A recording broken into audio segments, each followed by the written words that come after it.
Halo keponakan, kita lanjutkan lagi pembahasan kita yang kemarin. Nah, sekarang kita berada di kebun Tambu Lampot di Jalan Ayani, Kabupaten Kuburaya, Kalimantan Barat. Nah, agak dekat sedikit ke sini. Jika kalian sudah mengikuti channel ini, tentu kalian sudah melihat bagaimana saya nge-mix media tanam untuk Tambu Lampot. Nah, pertama kali itu dicoba di sini, diuji coba di sini sebenarnya.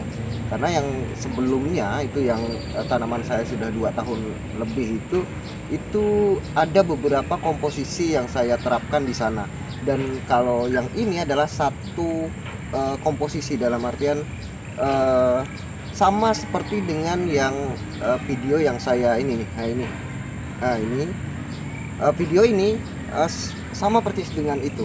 Nah, ini kita isi di 2/3 ya, 2/3 ukuran planter bag ini nih, sampai menyon seperti ini nih. Apa sih bahasa menyonnya Indonesia tuh? Berot. Nah, sebenarnya komposisi itu bukan hanya untuk tanaman jambu ya, keponakan. Nah, di sini juga ada tanaman jeruk.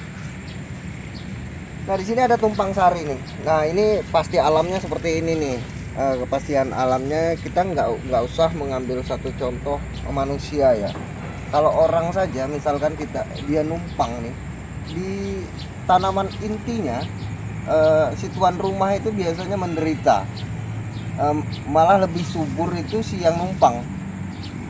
Nah, begitu. Jadi kita nggak perlu mencari contoh manusia. Kalau cari contoh manusia nanti jatuhnya gibah. Nah, kalau tanaman ini kita ngomongin tanaman nggak apa-apa deh, kayaknya nggak gibah lah. Nah, ini sebenarnya kalaupun mau tumpang sari itu di usianya 2 bulan. Nah, nanti di usia 4 bulan itu sudah selesai panen cabai ataupun panen melon misalkan. Nah, itu sudah bisa menutupi biaya planter bag.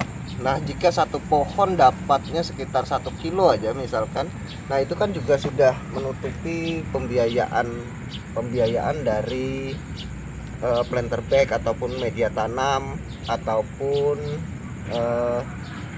biaya pupuk. Karena kita tidak memupuk tanaman inti secara langsung, tapi kita memupuk ini sekaligus ini gitu loh. Jadi satu kali kerja untuk dua tanaman. Namun jika dilanjutkan pada usia 4 bulan, nah kasusnya nanti seperti ini. Nah, tanaman intinya malah terhambat dalam pertumbuhan karena yang lebih dominan adalah nanti cabenya atau melonnya. Nah, lebih baiknya jika ingin mendapatkan keuntungan lagi di usia 4 bulan ke atas, itu mencangkok saja. Nah, bagian-bagian yang bawah seperti ini itu dicangkok saja.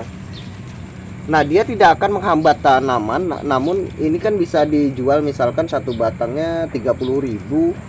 Kalau satu pohon ini dicangkok kurang lebihnya 3 aja sudah 90.000 kan. Nah, itu sudah menutupi pembiayaan dari tenaga pekerjanya nanti. Nah,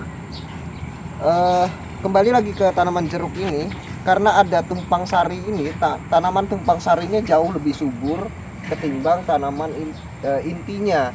Nah, kalau seandainya tidak ada tanaman inti, untuk tanaman jeruk ukurannya sudah seperti ini. Nah, bagus ya. Nah, ini tanaman keseluruhan itu kemarin 420. Nah, untuk tanaman jambu siumi palanya itu sekitar 405, dan sisanya adalah tanaman jeruk, kemudian ada tanaman kelengkeng di sana, dan ada tanaman alpukat lilin singkawang ini.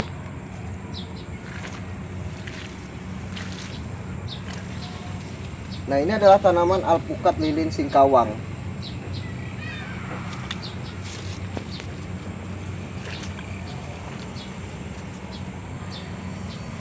Nah, jadi media tanam yang pada video yang udah saya buat itu untuk berbagai macam tanaman. Nah, untuk tanaman jeruk saja ini bagusnya seperti ini nih. Nah ini jenis jeruk sambal. Nah ini jenis jeruk sambal yang biasa untuk bakso. Kalau di sini di daerah Kalimantan Barat ini untuk bakso ya, ataupun untuk sambal. Biasanya kalau orang sini sambal itu selain menggunakan tomat, menggunakan jeruk ini sebagai untuk penyedapnya ya. Nah itu juga besar-besar ya. Dua.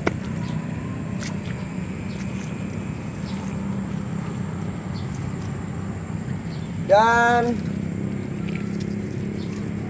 di sini pemupukannya hanya dengan menggunakan kotoran sapi yang difermentasi, kemudian dimasukkan ke dalam tong dan dicampur dengan air, kemudian dikocorkan nih, dikocorkan di sini. Jadi dari usianya 1 bulan ataupun baru tanam sampai di usianya yang ke 10 bulan tanggal 13 besok, 13 November besok itu genap 10 bulan, tanamannya sangat subur ya. Nah sepertinya kalau untuk jenis jeruk itu cukup lumayan keren hasilnya. Namun populasi buahnya sekali lagi masih kurang karena hanya mengandalkan pupuk kotoran sapi yang difermentasi. Lihat sini lagi.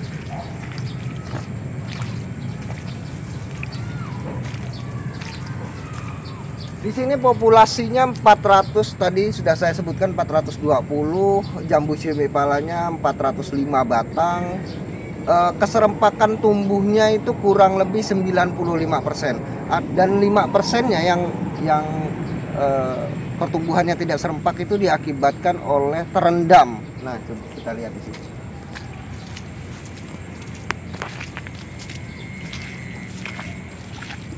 Di sini lahannya agak cekung. Di sini lahannya agak cekung sehingga membuat media tanamnya ini selalu basah. Nah, ini sering terendam hingga segini ya jika hujan, karena resapan airnya kurang, karena di sini adalah tanah urukan dari bukit. Di sini tanah merah ya, tanah merah, tanah boksit. Nah ini hanya daerah-daerah yang terendam.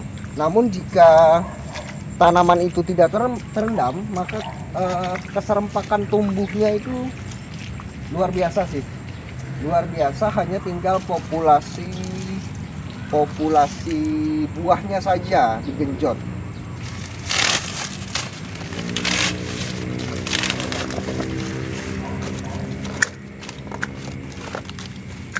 Nah seharusnya ini kan sudah melakukan pembersihan ini untuk memancing tunas-tunas baru ya.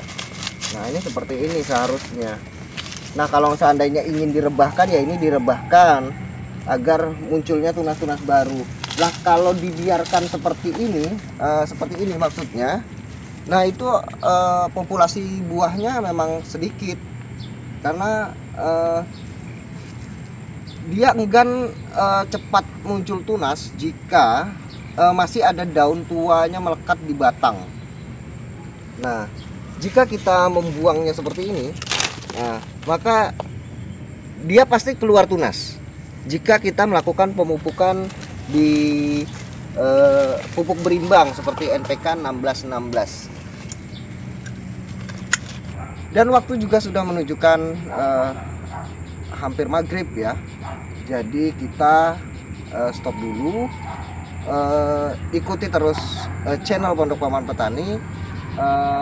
Apa yang akan kita lakukan pada kebun tambu lampot ini sehingga tanaman ini menghasilkan buah sesuai dengan budgeting ataupun sesuai dengan